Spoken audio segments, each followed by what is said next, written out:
आज हम किसी विधि की बात नहीं करेंगे, आज कोई अभ्यास नहीं दिया जाएगा, आज तुमसे कुछ करने के लिए नहीं कहा जाएगा, क्योंकि जो सत्य है वह कभी भी करने से नहीं मिलता, वह सिर्फ होने से प्रकट होता है। हम जीवन भर कुछ न कुछ सुनते रहे हैं, शब्द, ध्वनियां, आवाजें, दूसरों की, अपनी भी, लेकिन क्या कभी तुमने सुनने वाले को सुना है? ध्वनि आती है और चली जाती है, एक शब्द उभरता है और विलीन हो जाता है, लेकिन उन दोनों के बीच कुछ है जो कभी आता जाता नहीं। वही आज का द्वार है। विज्ञान भैरव तंत्र कहता है, जहाँ ध्वनि समाप्त होती है वहीं मौन नहीं शुरू होता। मौन पहले से ही मौजूद होता है, तुम बस उस पर ध्यान नहीं देते। ध्वनि मौन को ढक लेती है, जैसे लहरें समुद्र को ढक लेती हैं, लेकिन समुद्र लहरों से बड़ा है। उसी तरह मौन हर ध्वनि से बड़ा है। आंखें बंद करो, कोई प्रयास मत करो, बस जो भी सुनाई दे रहा है उसे सुनो। कोई नाम मत दो, कोई अर्थ मत खोजो, सिर्फ सुनो और देखो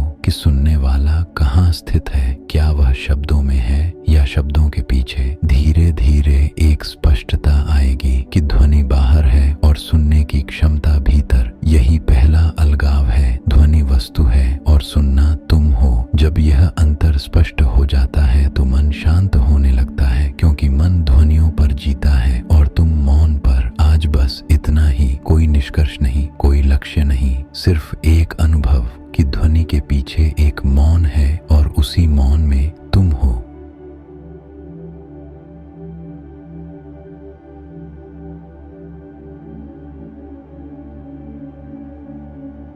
अब थोड़ा और भीतर चलें। अभी तक तुमने ध्वनियों को सुना, अब उनके बीच ठहरने की कोशिश मत करना। ठहराव अपने आप आने दो। श्वास आती है और चली जाती है। तुम कुछ भी बदलने का प्रयास मत करो, बस इस तथ्य को महसूस करो कि श्वास अपने आप चल रही है, तुम करता नहीं हो। यदि तुम ध्यान से देखो तो पाओगे कि हर श्वास के बीच एक क्षण है, बहुत सूक्ष्म, लगभग अदृश्य, लेकिन वही क्षण सबसे मूल्यवान है, क्योंकि वहां कोई ध्वनि नहीं, कोई शब्द नहीं, कोई विचार नहीं। वहां सिर्फ एक शांति है जो किसी कारण से उत्पन्न नहीं हुई।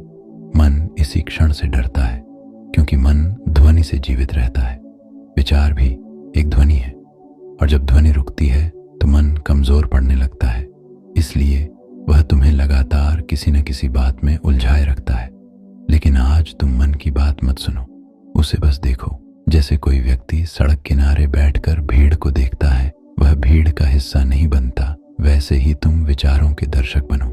जब तुम सुनते हो और सुनने वाला अलग दिखाई देता है तो धीरे धीरे एक गहरी शांति उतरने लगती है। यह शांति तुमने बनाई नहीं, यह पहले से थी, बस अब तुम उसे पहचान रहे हो।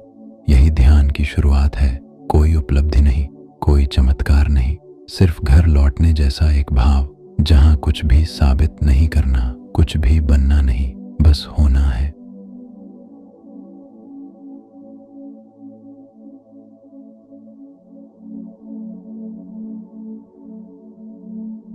अब कुछ भी करने की जरूरत नहीं है। तुम कहीं पहुंचने नहीं जा रहे, तुम किसी लक्ष्य की ओर आगे नहीं बढ़ रहे, तुम बस यहां हो और यहां होना पर्याप्त है। अब ध्यान दो कि विचार कैसे आते हैं। बिना निमंत्रण, बिना अनुमति एक विचार उभरता है, फिर कुछ क्षण ठहरता है और अपने आप लुप्त हो जाता है।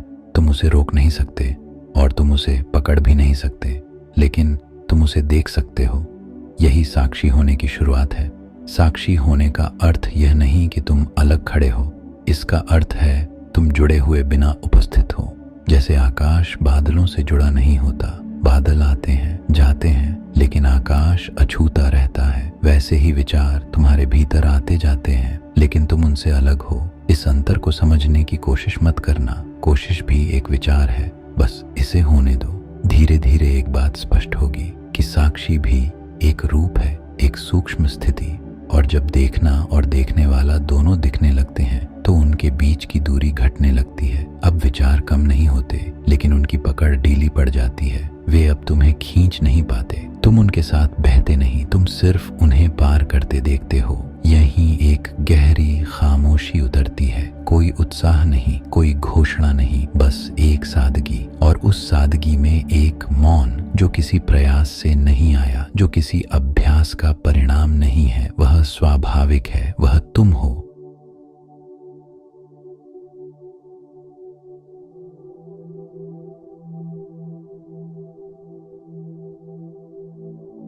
कुछ भी देखने की भी जरूरत नहीं है। अब साक्षी बनने की कोशिश भी छूट सकती है, क्योंकि जहां तक तुम आ चुके हो वहां कोशिश भी एक भार बन जाती है। अब ध्यान दो कि देखने वाला कहाँ है और क्या वह वास्तव में अलग है उससे जो देखा जा रहा है। अब विचार आते हैं तो वे दूर नहीं लगते, वे भीतर भी नहीं लगते, वे बस घटित होते हैं और तुम उनके बीच नहीं खड़े हो, तुम उनसे अलग भी नहीं हो। यह एक सूक्ष्म परिवर्तन है जहां दूरी घुलने लगती है। अब साक्षी भी एक केंद्र नहीं रह जाता, वह धीरे धीरे पिघलने लगता है, जैसे नमक पानी में घुल जाता है। अब कोई देखने वाला नहीं बचता और कोई देखा जाने वाला भी नहीं, बस एक खुलापन है, एक अनंत स्पेस जिसमें ध्वनि भी उठती है और मौन भी ठहरता है, लेकिन कोई उन्हें पकड़ने वाला नहीं है। यह शून्य नहीं है, यह रिक्तता नहीं है, यह जीवित मौन है जिसमें सब कुछ स्वीकार किया गया है। अब अगर कोई ध्वनि उठे तो वह बाधा नहीं, और अगर पूर्ण मौन उतरे तो वह उपलब्धि नहीं। दोनों समान हैं, क्योंकि अब तुम बीच में नहीं हो। यहाँ कोई निष्कर्ष नहीं है, कोई सार नहीं है, क्योंकि सत्य कभी निष्कर्ष में नहीं आता, वह बस पहचाना जाता है, जैसे कोई पुराना घर पहचान लिया जाए। आज अगर कुछ शांत सा महसूस हो रहा है तो उसे पकड़ो मत, और अगर कुछ भी महसूस ना हो तो उसे भी जाने दो। दोनों सही हैं, बस याद रखना कि जिस मौन को तुम यहाँ छू रहे हो वह तुमसे अलग कभी था ही नहीं।